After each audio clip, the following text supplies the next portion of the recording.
Last night and yesterday, I saw what I call politicizing my future and the future of the hurricane victims of North Abaco by two prime ministers that collectively has been prime minister of this country over 25 years, over 2 decades.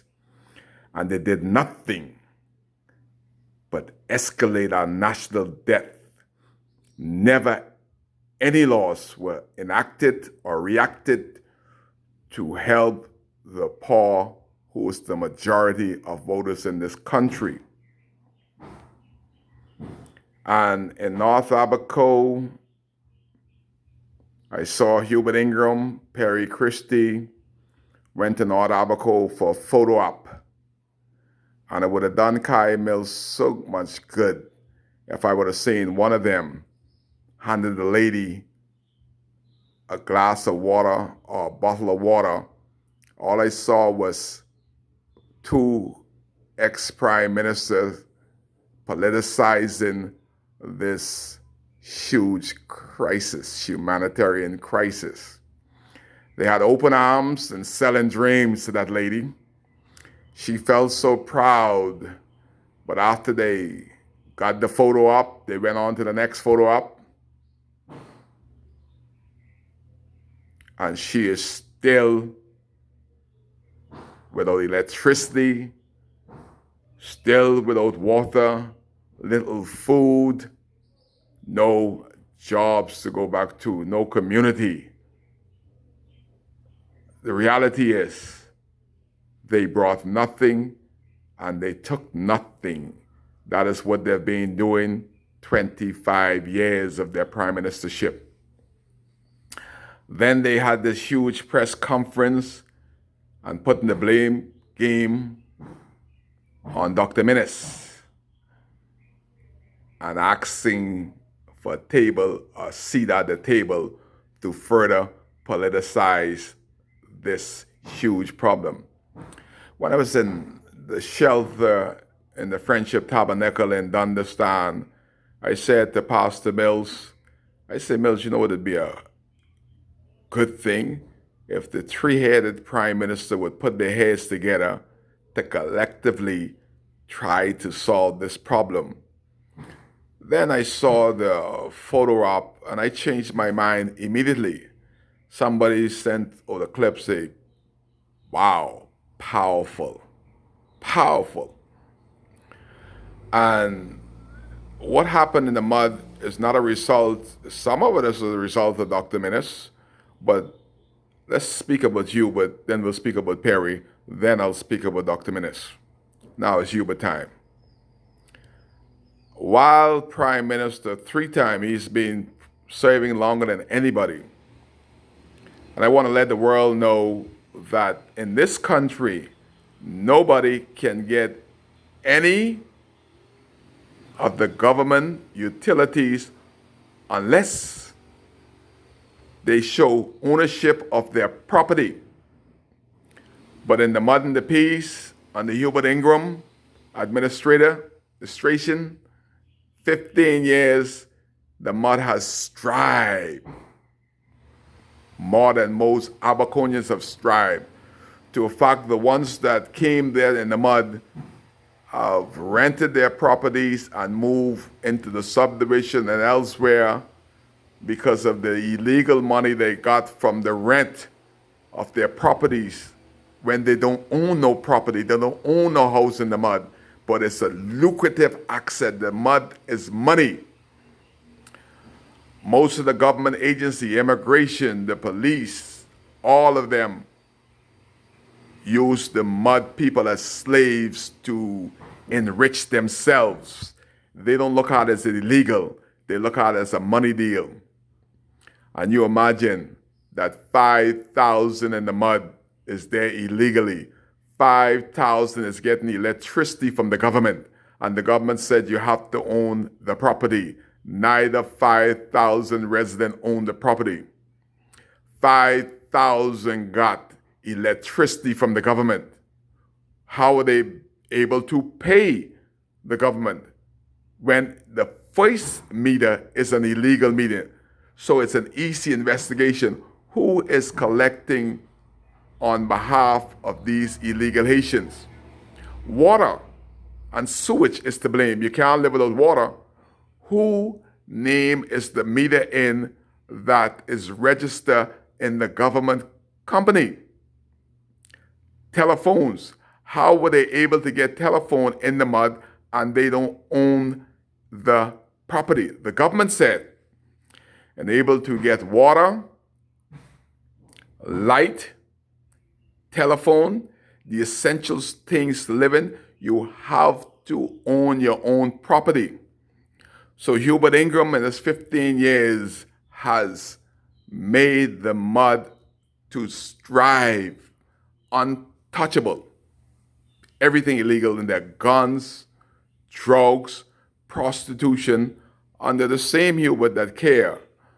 And then when the PLP was in power, Hubert told the people to sue the government if they tried to move them out of the mud. But he said it's a menace problem.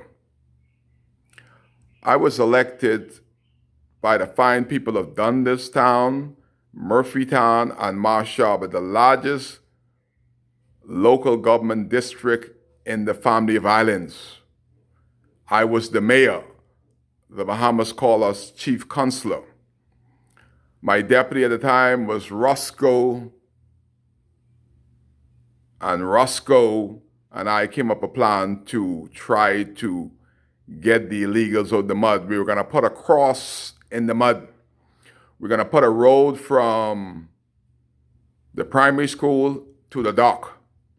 We're going to go from Victor Russell House to Oskell, 2-lane highway, so that the police, immigration could see what's inside there. See, nobody wants to be open so that people could see what's going on inside there. So we did that. They will begin to move slowly. So I said, Roscoe, this is huge. This is beyond us. I am so proud of our plan that I say, Roscoe, we need central government to work along with us. We don't have the capacity to do this. We need immigration, the police, everybody on board with us. Let me call my prime minister that I voted for, Hubert Ingram. I called Hubert, proud of our plan. Hubert said to me, leave those people alone in the mud. Leave them alone, Kai. I said to him, those people voted for you, still on the line 2 hours, 3 hours to get you as prime minister, and you are more concerned about the illegals than the people that elected you. I said, go ahead, you brute. You'll be back again. Hubert, stop our great plan. Now, while the PLP is in power, he's telling the Haitian, they can't move you because I got you there. And if the PLP tries to move you, you sue them. Now, all of a sudden, he's concerned. Where he stand, Hubert Ingram, Perry, and Dr. Minnis, the blood of every Haitian that died in the mud is on their hands. Now, Hubert, they can sue you. Because when Kai Mills and Roscoe Thompson had a plan to try to eliminate them, get them, not eliminate them, get them out of the mud, try to get some decent place for them to stay, you stopped it. Then I had some friends in Eastern Shore that educated me even more. Everybody remember when there was a mosquito disease in Exuma, people stopped going to the Four Seasons in Exuma and they flew to Abaco. And my friends in Eastern Shore, Jay Lawrence, he would tell me, say, Kai, you know, we like poor people. We're going to do whatever we can to help poor people. But that mud is a bomb waiting to explode. As soon as some airborne mosquito disease happens in that mud, we're not going to come back. Remember, we have 2 and 3 homes all over the world. We don't have to come back. You have to live in this situation. You have to eliminate that to make it sanitarial. I brought this settlement to Hubert Ingram. He sat on it, did nothing. And even before the hurricane hit, I was concerned about the Haitians in the mud. I was doing a video and trying to tell them to come out of there. And lo and behold, the boys them start to stone me. The young boys in the mud tried to stone me, slam me. I'm talking about hours before I got the video. I got so angry. I'm concerned about them and them young boys, 14, 15 years, about 30 of them as groups. And boy, did they stone me. I got so angry I went to go after them. But I caught myself, it's 30-1. The one lady that there, she saw them stoning me and she spoke to them in Creole. I said, I want you to identify that one right there. That one was trying the most rock. She said, I ain't see nothing. I left, the hurricane came. But I don't want Hubert Ingram and Perry Christie to play the blame game. They are totally responsible for everybody that died in that mud. And they had ample time, 15 years and 10 years, and they did nothing to improve the quality of life for the Haitians, nor the Bahamians in their district. Nothing Hubert did to try to bring monies or try to get Bahamians out of poverty. So please, Mr. Ingram, don't do us a favor riding around your little golf cart like you still prime minister. You're being a has-been and continue to be a has-been and stay in your little house out there and collect your millions. But I want to say this to Hubert and Perry. If you care so much, by y'all being prime minister, if you got more money than you could ever spend your grandchildren, y'all are multi-millionaires because of the people of North Abaco. Give up your pension. Show that you care. Give that pension, 200, whatever money you're making by doing nothing as prime minister, but putting us into $7 billion debt. Give up that money to the government and say you're not going to collect that monies that we're paying you. That will do so much good of care.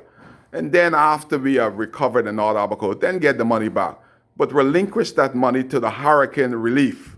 I haven't heard y'all carry a bottle of water, a can of tuna, a bag of grits, and you guys are multi-millionaires, and the government is still paying y'all for doing nothing for 25 years. Give up that salary. Give it to the hurricane relief. Give it direct to the people of North Abaco that is hurting and suffering. We got thousands in Nassau. Pay for a hotel room for us of that 200,000. I could pay for some rooms.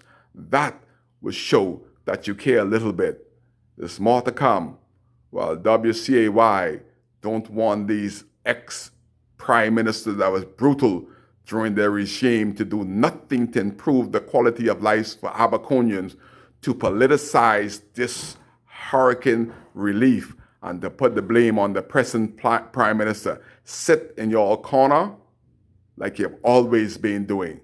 You're live on WCAY while trying to get Hubert and Perry to give up that money that they ought not be collecting anyway. Kai cares. I've always been here, and I'll always be here.